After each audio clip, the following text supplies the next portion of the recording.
Assalamu alaikum wa rahmatullahi wa barakatuh. Ashhadu an la ilaha illallah wahdahu la sharika lahu wa ashhadu anna Muhammadan abduhu wa rasuluh. Amma ba'du fa'auzu billahi من الشيطان الرجيم بسم الله الرحمن الرحيم Khilafat.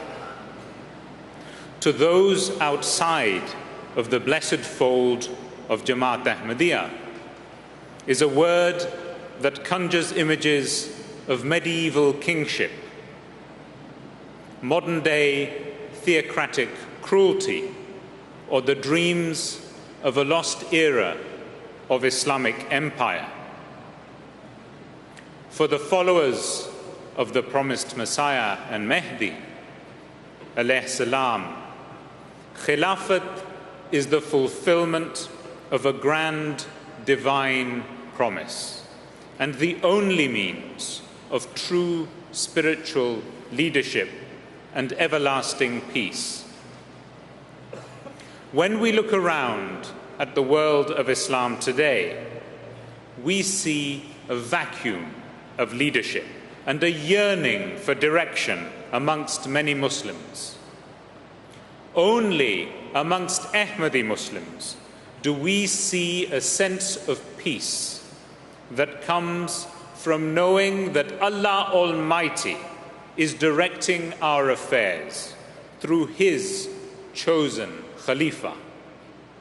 Only in the Ahmadiyya Jama'at do we see myriad blessings that mark a community united under one leader, moving from strength to strength, its unique place in the world proven year after year.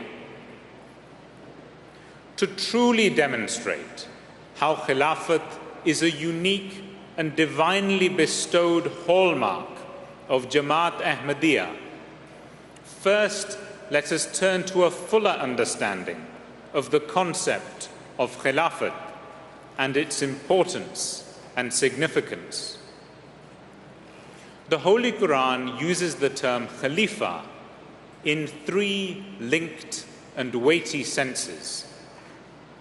The first sense of the word Khalifa is in reference to prophets of Allah, such as Hazrat Adam alayhi salam and Hazrat David alayhi salam.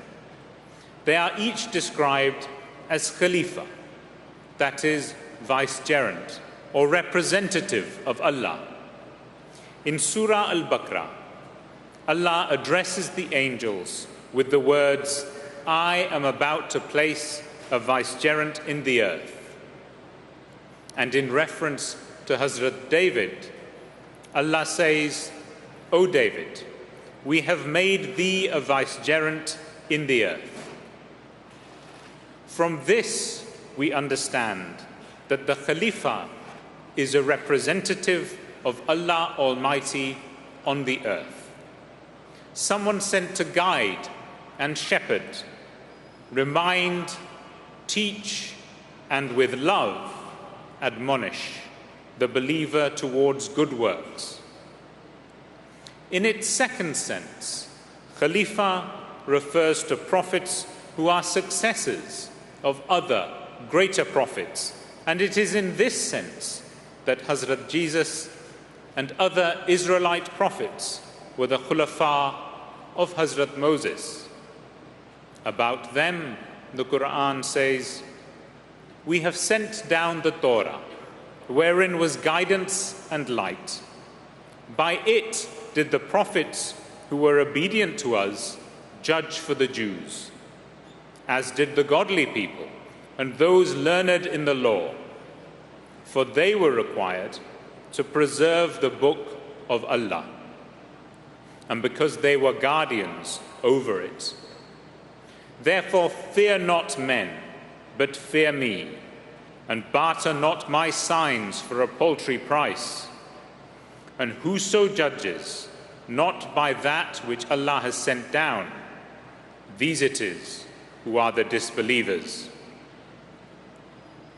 And it is in this sense that Hazrat Mirza Ghulam Ahmad, the promised Messiah and Mahdi, alayhi salam, was the Khalifa of the Holy Prophet, sallallahu alayhi wa alihi wasallam, and in which sense he was surely Khatamul Khulafa, the seal or best of the Khulafa.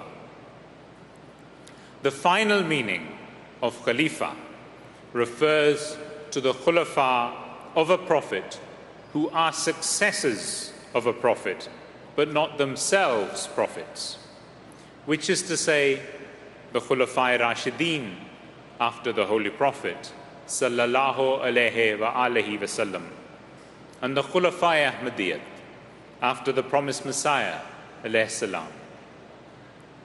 The promised Messiah, alayhi salam, says, the meaning of Khalifa is that of a successor who renews faith.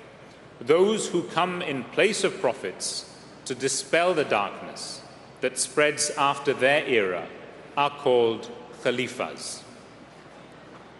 The promised Messiah, alayhi salam, in talking of the divine design behind Khilafat, also said, a successor is called a Khalifa.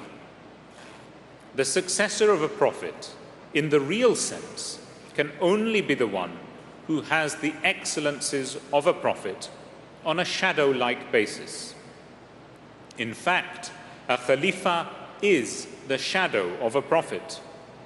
As no person can live forever, therefore Allah the Exalted willed to establish the beings of prophets who are the most eminent and best among all the beings of the world on a shadow-like basis till the day of judgment.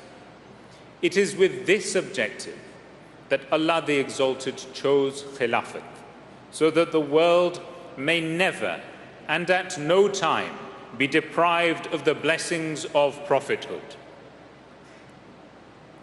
There is a grand prophecy of the Holy Prophet of Islam, Hazrat Muhammad sallallahu alayhi wa alihi wasallam, in regard to Khilafat. Prophethood shall remain among you as long as Allah shall will. He will bring about its end and follow it with Khilafat on the precepts of prophethood for as long as He shall will, and then bring about its end. A tyrannical monarchy will then follow and will remain as long as Allah shall will, and then come to an end. There will follow thereafter monarchical despotism to last as long as Allah shall will, and come to an end upon His decree. There will then emerge Khilafat on the precepts of prophethood. The Holy Prophet said no more.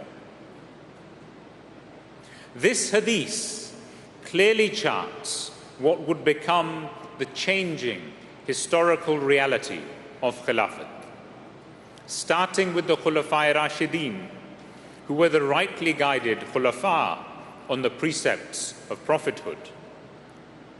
Their rule saw the firm establishment of the faith of Islam and its system of governance, and saw the further transformation of the pre-Islamic period of fear into one of peace and security. The leadership of the Khulafai Rashideen set the stage for the first golden era of Islamic civilization, with a flourishing of art, science, and education, exemplified by Al-Andalus in Spain and Baytul Hikmah in Baghdad. The Khulafai Rashideen were the channel through which the continued blessings of the prophethood of Hazrat Muhammad sallallahu alayhi wasallam were bestowed upon the world. These rightly guided Khulafa then gave way to the tyranny of monarchy with the self-proclaimed title of Khilafat that marked the Umayyad, Abbasid, and other inherited empires of the Middle Ages. These monarchies were largely empty and hollow of religious truth, self-aggrandizing and self-enriching, and were further transformed into the cruel and despotic monarchies of the later period, ending with the last of the Ottoman caliphs in 1924. As this political Khilafat, used in the main to control and subvert the rights of Muslims, waned and died, so was the true light of Khilafat rekindled. Khilafat once again on the precepts of prophethood with the Khatamul Khulafa, Hazrat Masih Maud, Hazrat Mirza Ghulam Ahmad alayhi salam, and his successors, the Khalifatul Masih. No other claimants to Khilafat in the modern era fulfill the definition of Khilafat as set out by Allah. I will now seek to demonstrate how Jama'at Ahmadiyya exemplifies the spirit and multiple facets of Khilafat and truly displays the truth of this brilliant jewel of Allah by exploring the role and purpose of the Khalifa. In chapter 24 of the Holy Quran, Surah Al-Nur, the chapter of light, God Almighty speaks to the believers. Allah has promised to those among you who believe and do good works that He will surely make them successors in the earth, as He made successors from among those who were before them, and that He will surely establish for them their religion, which He has chosen for them, and that He will surely give them in exchange security and peace after their fear. They will worship me, and they will not associate anything with me. Then whoso is ungrateful after that, they will be the rebellious. In this verse, known as Ayat-e-Istikhlaf, Allah Almighty makes a promise in three parts to those that believe and do good works. The first is a promise of successors to the Holy Prophet sallallahu alaihi wasallam. That is to say, a promise of Khilafat. From this stems the next two promises: the establishment of their religion and the transformation of fear into peace and security. We can clearly see how the Khulafai Rashideen fulfilled this promise, being successors to the Holy Prophet sallallahu alaihi wasallam, establishing the religion of Islam and transforming the fear which followed the death of the Holy Prophet sallallahu alaihi wasallam into peace and security. As forewarned by the Holy Prophet of Islam sallallahu alaihi wasallam, there followed a period of spiritual darkness, during which time Islamic leadership was characterized by tyranny and despotism, and the strength of Islamic civilization fell to its lowest point. This was the period of greatest fear for the Muslim Ummah, a period during which it yearned for true Khilafat, for leadership, for unity. It was at this low point in history that there emerged a true champion of Islam, the promised Messiah and Mahdi, Hazrat Mirza Ghulam Ahmad alayhi salam. It is clear for anyone to see that Muslims were in peril at this point. They were attacked on all sides and their faith was riven with superstition, self-doubt, and corruption. In reforming the true and unchanging message of Islam as propounded by the Holy Prophet of Islam, sallallahu alaihi wasallam, and by being bound by a firm and unshaking love, the promised Messiah, alayhi salam, re-established Khilafat on the precepts of prophethood.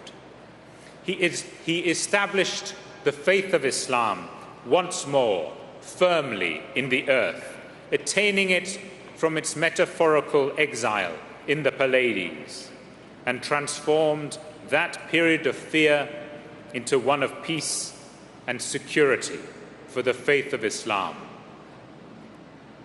After that long night of spiritual darkness and fear came a brilliant dawn of spiritual relief for the people of the earth. Which other claimant to Khilafat in this age has brought about such a transformation? Is it Hizb ut-Tahrir with its violent political struggle that will mark the way forward? Is it Al-Qaeda or Daesh, whose abortive attempts at establishing a modern-day Islamic empire are characterized by cruelty and fear that will transform the world to peace and security? No. It is the blessed personage of the promised Messiah and Mahdi, alayhi salam, whose advent was prophesied by the greatest of prophets, Hazrat Muhammad Mustafa, sallallahu alayhi wasallam, and to whom he pledged his allegiance. In the hour of Islam's greatest need, when Islam's reputation was in tatters, he proved the truth of the Holy Quran. He re-established the true meaning of jihad and defended the honor of the Holy Prophet of Islam, sallallahu alayhi wasallam, before the world. And in so doing, he transformed the fear of Muslims and non-Muslims alike into security and peace. He was truly the greatest Khalifa of the Holy Prophet, sallallahu alayhi wasallam. In his book, The Will, the promised Messiah, alayhi salam, foretold that after his death, God Almighty would show a second manifestation of his power, that is Khilafat, in order to fulfill his mission. After the death of the promised Messiah, alayhi salam, his Jama'at passed through a period of fear of what might happen to his legacy. The re-establishment of Khilafat in the personage of Hazrat Maulvi Hakim Nuruddin, Raziyallah Ta'ala anhu, transformed that fear into peace and security. The scholarly and pious personality of Hazrat Khalifatul Masih I was to establish the first mission to the United Kingdom and deal with dissension against Khilafat from the dissenting members of Anjuman. In so doing, he continued the work of the promised Messiah, alayhi salam, in establishing the faith of Islam in the world. At the demise of each Khalifatul Masih in 1914, 1965, 1982, and 2003, we have seen God's divine promise to this Jama'at fulfilled with the transformation of fear into peace and security, as the mantle of Khilafat and the holy leadership of this blessed Jama'at is passed on. Allah ensures His beloved Jama'at is kept safe and free of anxiety. Hazrat Khalifatul Masih II, Hazrat Mirza Bashiruddin Mahmud Ahmad, Raziyallah Ta'ala anhu, the Muslim Aoud, established the organizational structure of the Jama'at, and with Allah's grace, brought it through the dark days of partition and the establishment of a new center in Rabwa, It was during his glorious leadership that the Jama'at was saved from those who sought to dismantle the blessings of Khilafat by attempting to establish the superiority of Anjuman. This sad chapter led to a split in the Jama'at. However, we can clearly see which party emerged victorious and worthy of blessings and success. Where now is that small party of dissidents who let go the rope of Allah? And where now that large party of Islam that thrived and grew through divine grace? Hazrat Khalifatul Masih III, Hazrat Mirza Nasir Ahmad, Rahmahullah, spread the Jama'at's and Islam's message of love throughout the world with an eloquence and articulation that was surely of divine providence. He defended the Jama'at in the National Assembly of Pakistan and through the violent opposition of 1974. Hazrat Khalifatul Masih IV, Hazrat Mirza Tahir Ahmad, Rahmahullah, established MTA to spread the message of Islam throughout the world and humanity first, to benefit all of mankind through works of charity, and was a man of immense love and kindness. He defended the Jama'at against its vilest opponents in Pakistan.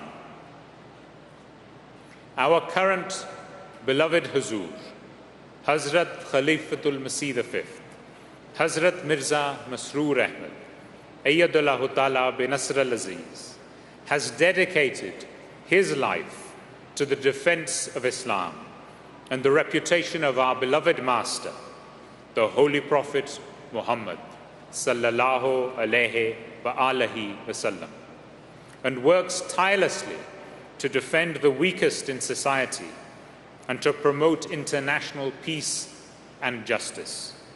He led the Jama'at through the dark days of the attack on our mosques in Lahore and the martyrdom of 86 blessed souls. He has spurred the Jama'at to build more mosques and create a legacy for the future and fill those mosques with worship in the present. He has expounded on the beauty and importance of the Bayt and has urged us again and again to stand for truth in the face of falsehood and opposition. He is a man of letters and of prayer. As we look to the work and legacy of each and every Khalifatul Masih, we see the further establishment of Islam in the world, the spreading of good works and charity, the defense of Islam against its enemies, the promulgation of peace and an understanding of the equality of all people, the championing of justice and the support of the poorest and most downtrodden in society. We see the building of mosques, schools and hospitals, the establishment of television and radio stations to spread the true message of Islam, and we see truth spoken to power at every level, all whilst coming under attack from every quarter. My brothers and sisters, surely it is incumbent on us to hear and obey the words of our Khalifa and to reflect in ourselves those beautiful facets of Khilafat that make this Jama'at unique and divinely appointed.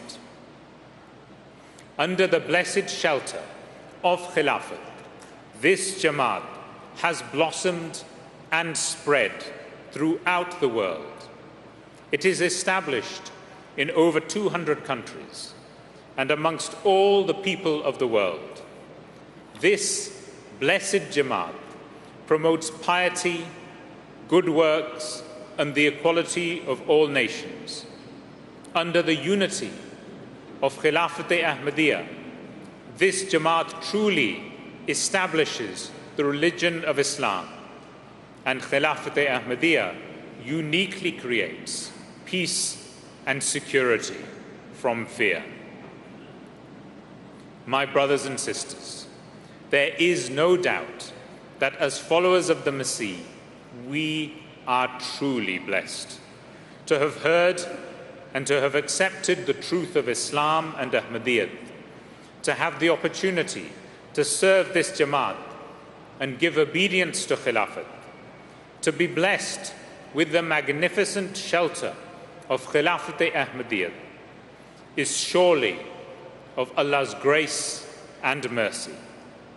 There is no other movement or Jama'at anywhere that can show God's providence in fulfilling this divine promise of Khilafat that gives peace and security to this Jama'at and all of mankind. May we be enabled to stand resolute in our obedience to Khilafat, and may we continue to benefit from its blessed shelter. Ameen.